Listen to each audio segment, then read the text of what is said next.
मानसिक और शारीरिक उपचार यानी माइंड बॉडी हीलिंग। जी हाँ दोस्तों, आज हम इस पद्धति के बारे में आपको बताएंगे कि ये क्या होती है और इससे हम कैसे लोगों को हील करते हैं। इस चिकित्सा तकनीक का आविष्कार जो था वो ब्रैंडन बेज ने किया था और इसका मुख्य स्रोत जो है वो हमारे शरीर में जो भी बीमारी होती है उसकी वजह जो होती है वो हमारे विचार होते हैं या हमारी भावनाएं होती हैं और तनाव होता है। यानी कि जो हम सोच रहे हैं, हमारे थॉट्स हैं या हमारी फीलिंग्स हैं या फिर हमारा स्ट्रेस है, वो होता है। और 85% जो बीमारियां हैं वो स्ट्रेस की वजह होती है। तो दोस्तों, आज हम इस विषय पे चर्चा करेंगे। तो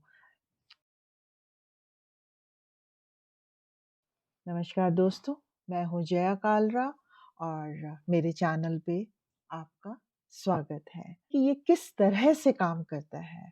जब भी हम कोई विचार करते हैं या तो वो पॉजिटिव होता है या नेगेटिव होता है।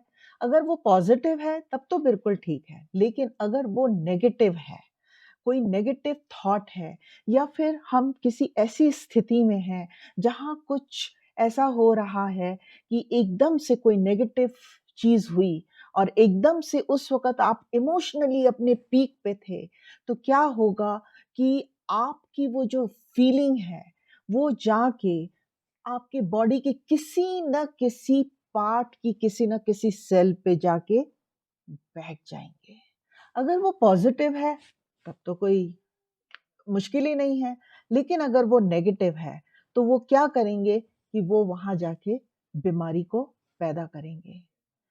वैज्ञानिकों ने इस बात का प्रमाण दिया है कि शरीर के हर कोशिका की अपनी एक मेमोरी होती है, याद होती है और जिस भी कोशिका में ये कहानी जाके स्टोर हो जाती है, नेगेटिव स्टोरी जो होती है, जो कुछ भी होता है, वो जाके अगर फीलिंग्स हमारी इमोशंस जाके वहाँ स्टोर हो जाते हैं, तो वहाँ पे बीमारी आ जाती है।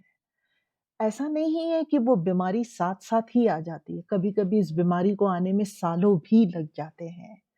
तो जो भी हमारे नकारात्मक दबे हुए विचार होते हैं, कोशिकाएँ जो होती हैं उनके अंदर रिसेप्टर्स होते हैं, उनको ब्लॉक कर देते हैं और वो जो है हमारे डीएनए को भी बहुत इफ़ेक्ट करते हैं, जिसकी वजह से डीएनए पे भी उनका बहुत प्रभाव पड़ता है।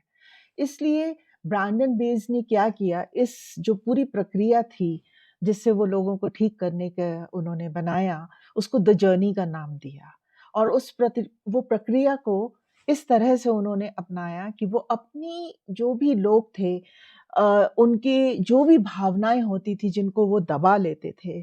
कई बार होता है ना, बहुत सारी चीज़ें हमारे साथ होती हैं, हम लोगों को व्यक्त नहीं करते हैं, सोचते हैं छोड़ो जाने दो।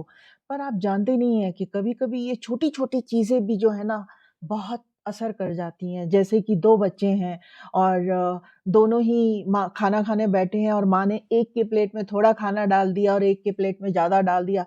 वो बात तक जो है आपके दिल में चुभ सकती है, आपको नहीं पता और उसका असर आपको क्या देखने को मिलेगा। तो ये छोटी-छोटी चीज़ें होती हैं, तो वो घर कर जाती हैं जिनको हमें दूर करना होता है। तो आप कहेंगे ऐसी तो बहुत सारी बातें होती हैं।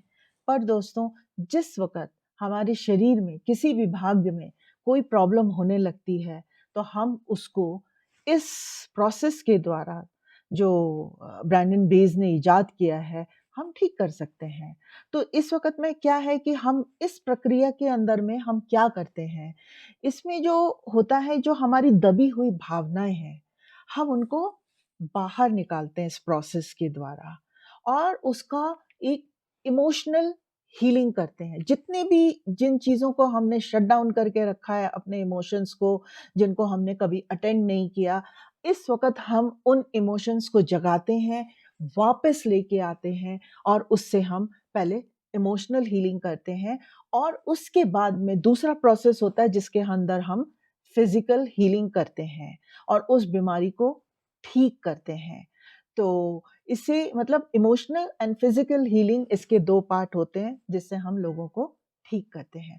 और इसके बाद में क्या होता है, एक फॉरगिवनेस प्रोसेस, माफ़ी की प्रक्रिया होती है, जिसके द्वारा हम शरीर को एकदम हल्का करते हैं, ठीक करते हैं। इसमें कोई भी तरह की बीमारी को, चाहे वो मेंटल हो, फिज़िकल हो, इमोशनल हो, आप ठीक कर सकते हैं। ब्रैंडन बेस ने खुद अपने पेट में पल रहे कैंसरस ट्यूमर, जो कि एक फुटबॉल के साइज़ का था, खुद खुद को इस टेक्नीक से ठीक किया था। तो दोस्तों, आप कहेंगे कि जी, हर टेक्नीक में ही तो फिजिकल, मेंटल और इमोशनल हीलिंग की बात आप कर रहे हैं, तो ज़रूरत क्या है? तो दोस्तों, अगर एक कारीगर के पास में मानिए सिर्फ 1 या 2 टूल है, तो वो उन्हीं टूल से उन चीज़ों को ठीक करने की कोशिश करेगा। पर उसके पास में अगर बहुत सारे टूल होंगे, तो वो जिस चीज़ की आवश्यकता जिस पार्ट के लिए होगी, उसको यूज़ करेगा। तो ऐसे ही हमारी जो हीलिंग की टेक्निक्स हैं, जितनी ज़्यादा टेक्निक्स होंगी हमारे पास और उनकी ज़रूरत जहाँ होगी, हम उसको वहाँ यूज़ कर सकते हैं। ये तकनीक के बारे में मैं अपना एक एक्सपीरियंस बताती हूँ, क्योंकि मेरी एक आदत है, जब भी मैं कुछ चीज़ सीखती हूँ, तो उसको मैं अपने ऊपर ज़रूर प्रयोग करती हूँ, ताकि मेरे को पक्का हो जाए कि हाँ, ये काम करती है। तो दोस्तों, मेरे पैरों में, एड़ियों में, दोनों पैरों की एड़ियों में बहुत दर्द होता था और मैंने बहुत डॉक्टरों को चारों तरफ दिखाया। उन्होंने मुझे बताया कि ये आपको फेशियाटिक हो गया है, आपको सिर्फ़ एक्सरसाइज़ करनी है और आपको डॉक्टर सोल पहननी है। और मुझे हील्स पहनने का बहुत शौक था दोस्तों। तो उसके बाद में क्या हुआ, मुझे उस पे गुज़ारा करने पड़ा। लेकिन उसके बाद जब मैंने ये प्रक्रिया सीखी और इसको मैंने अपने ऊपर में इस्तेमाल किया, और उस वक़्त में मेरी जो मेमोरी निकल के आई, वो कम से कम नहीं तो 15-16 साल पुरानी मेमोरी थी। और जैसे ही वो मेमोरी को ठीक किया मैंने फिज़िकल और इमोशनल हीलिंग के द्वारा, मेरा वो पैर का दर्द बिल्कुल चला गया। आज मैं हील्स भी पहनती हूँ, मैं हील्स पहन के डांस भी कर सकती हूँ। तो दोस्तों, ये आप समझ सकते हैं कि ये कितनी स्ट्रॉन्ग हीलिंग की प्रोसेस है, कि हम जो हैं अपने शरीर में इन नेगेटिव थॉट्स को और इमोशंस को कहीं पे भी जमा ना होने दें। तो दोस्तों, अगर आपको मेरी ये वीडियो अच्छी लगी है और आपको समझ में आया है, तो ज़रूर लाइक करिएगा। अभी तक आपने सब्सक्राइब नहीं किया है, तो मेरे चैनल को सब्सक्राइब करिए और दूसरों के साथ शेयर करिए, ताकि उनका भी कुछ भला हो सके। दोस्तों, आपके कुछ भी प्रश्न हो, आप मुझे लिख के भेजिए, मैं ज़रूर उनका आंसर आपको दूँगी। और आप हमारे साथ जुड़े रहिए, और मैं आपको डिफरेंट डिफरेंट हीलिंग मेथड्स के बारे में बता के फिर आगे की जर्नी पे लेके जाऊँगी। तो तब तक के लिए दोस्तों, बाय।